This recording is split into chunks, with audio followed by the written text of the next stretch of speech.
By default, your Access database is wide open for development. This makes it easy for you to design all of the forms, tables, queries, and reports that are needed for your custom database application. However, when it's time to deploy the database to the end users, you can't be certain that they'll know what to do with all of those options, and maybe more importantly, what not to do. Ideally, you've developed your custom database application to provide all of the navigation controls to get to the forms and reports that you want the end user to interact with. So finding ways to remove as much of the Access interface as possible will help keep you and your end users away from the things that they shouldn't be messing with. We're first going to take a look at some of the options that we have when the database first starts up. I've got the Kinetico Startup database opened up, and want to take a look at this main menu form here. If I double-click on it, it'll open up here. This is where I want my users to start. It provides all of the buttons to get around the database. For instance, we can click on Reports to get to Reports menu, and I'll click on Return to Main Menu to return back to the main menu screen. When I'm done, I can press the Exit Database button to close Access. This is where I want my end users to start, and they don't need to use any of the options here in the ribbon or in the navigation pane. Let's explore some of these startup options so we can remove some of the Access interface and clean up the screen. I'll go up to File, and I'll come down to Options. Then I'll go over here to Current Database. Here I have a whole bunch of options that'll control the startup of my database. Let's go through some of the ones that I find the most useful. We'll start with this one, the application title.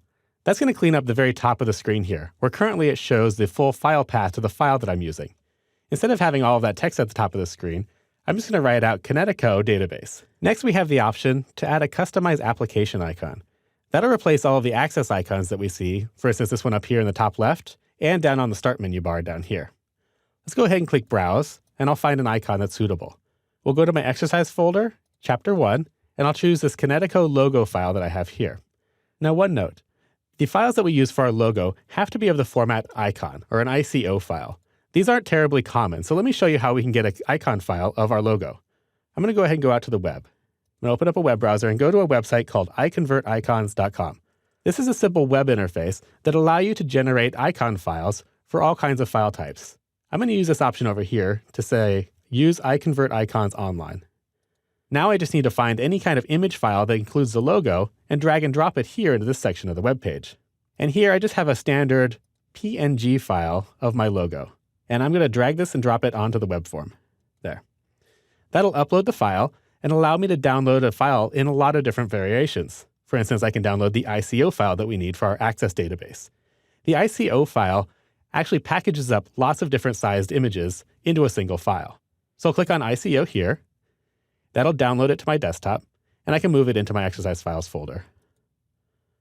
Then all I need to do is go back into Access, into the Application Icon option. We'll choose Browse, and I'll go into my Chapter 1 folder. Here's a copy of the Kinetico logo file that I've already converted and stored in the Exercise folder. So I can go ahead and just select it and say OK. That'll add the new application icon path here into the bar.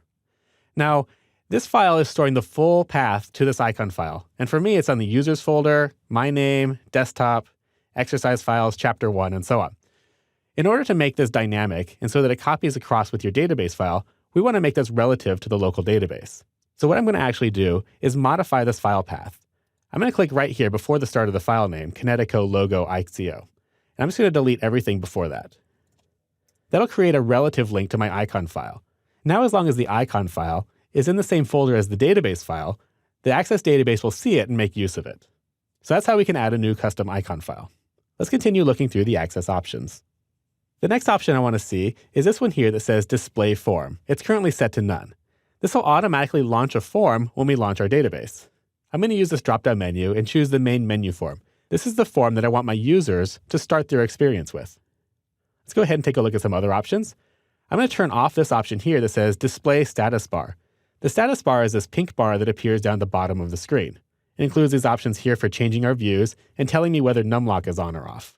I don't necessarily need to see this in the database, so I'll turn that option off.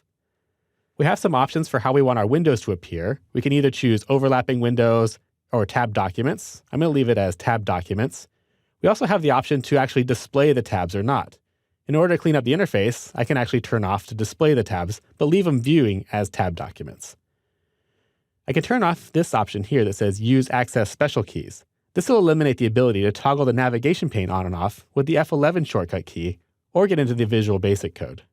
We can turn on Compact and Close.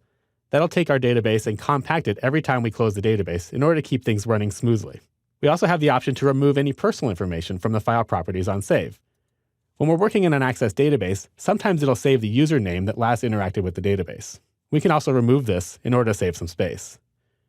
Let's scroll down a little bit here. If we're not going to be using Layout View for any of our object designers, we can turn that option off here. We can also turn off the option to enable design changes for tables in Datasheet View. This will keep our users from being able to add columns to our data tables without having to go into the design view. Let's scroll down a little bit more.